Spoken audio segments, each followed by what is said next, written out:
Thank you. No one mentioned TMZ either. There's some good stuff on TMZ. And I'm on it as often as I can get on there. Anyway, so I want to talk a little bit about the terminology that we use, because I think this is one of the things that's really impeding the way forward, and get your insight on all this. The first is, now I've had people come up to me and say, well, everybody spies on everyone, but this is not really about espionage. Certainly not in the traditional sense. This is not, I mean, there may be elements that involve espionage, you know, hacking a computer, getting into a system, a network, and stealing emails and the like, but this is not really an espionage situation. The other term that's always thrown around is collusion, and there's ongoing efforts to answer all those questions, but this sort of thing doesn't really involve, or doesn't really require collusion. You don't need the cooperation of a political candidate or party to be able to do any of this. In fact, many of the ads that were pulled down yesterday have nothing to do with a candidate or a party in the short term, and it isn't even quite clear what the psychology behind it is, other than to get us to fight against each other. So if you can just if people would just put aside the whole espionage focus and put aside, you know, the collusion focus and let that be dealt with the way it's being dealt with, we get left with the term interference, and that's become such a generic term that it almost sounds benign. You know, interference sounds like everything from the leadership of another country had a preference about who won the election to actually like actively engaged in helping somebody get elected. And I would hope, and maybe you disagree, I hope you agree, this is more than that. This is really nothing less than informational warfare. This is just another type of warfare to weaken an adversary, and that's how Vladimir Putin views the United States of America. So, for example, if he conducted a kinetic strike, a military strike to take out anti-air defenses, he would do so to weaken our air defenses. And if they conducted a cyber attack to knock out our command and control, he's there to weaken our communication systems or our electrical grid. And if you do this, you do it in order to weaken our society, our willingness and capacity to fight, to work together, to come together as a nation. This is part of their broader doctrine on how to confront an adversary. And on the escalation scale, it costs very little money. You can do it with limited attribution.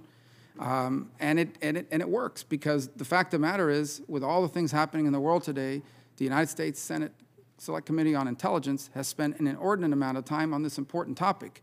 And there are so many other issues we could be focused on. So it's worked to some extent.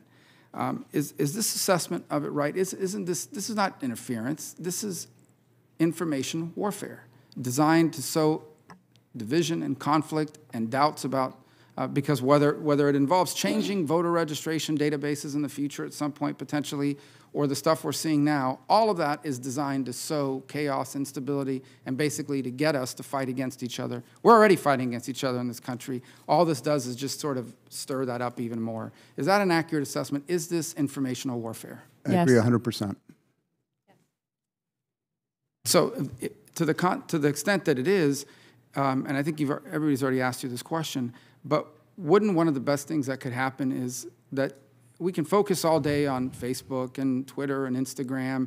These are ultimately platforms who are being used for informational warfare. I don't believe they invited them in, and there are things they can do to improve their processes, and I wish their disclosures were a little faster. But by and large, they're a platform that's being used. It would be like blaming the road builders because some enemy used that road that they built to put their tanks into your country. So there are things these folks can be doing to improve the way they operate, no doubt about it. But ultimately, we really should be focused on what's being done and not only who they're using to do it. And so my question is, why wouldn't these social media pages be in a position to potentially alert all of their users of not just a public disclosure like they did yesterday in a press conference, but actively send out to all of its users alerts about every time they remove something, so that people can become conditioned to the sort of messages that are being driven by these informational warfare operations? I believe they can. I believe Senator Blumenthal requested that they do so in response to back in September after the first set of hearings.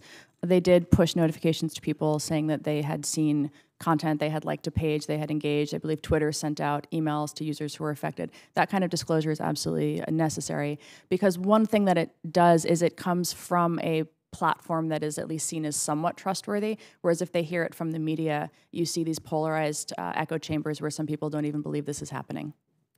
Senator, I would just add that one of the things we know from looking at both the history of active measures as well as their use across Eastern Europe and Central Europe is that sunlight is one of the most effective antidotes. Transparency, exposure of this activity is critical for both building resiliency and deterring it going forward. And so I absolutely concur that the more information, the more transparency that the platforms can be providing to their consumers, to the users of information about these activities is absolutely critical. And I don't have a question, Mr. Chairman. I just want to say that it's great that Facebook put this stuff out there and that we're having this hearing. I promise you, the vast majority of people that I know back home will never see a single one of these images because there's a lot going on in the news every day, constantly by the hour.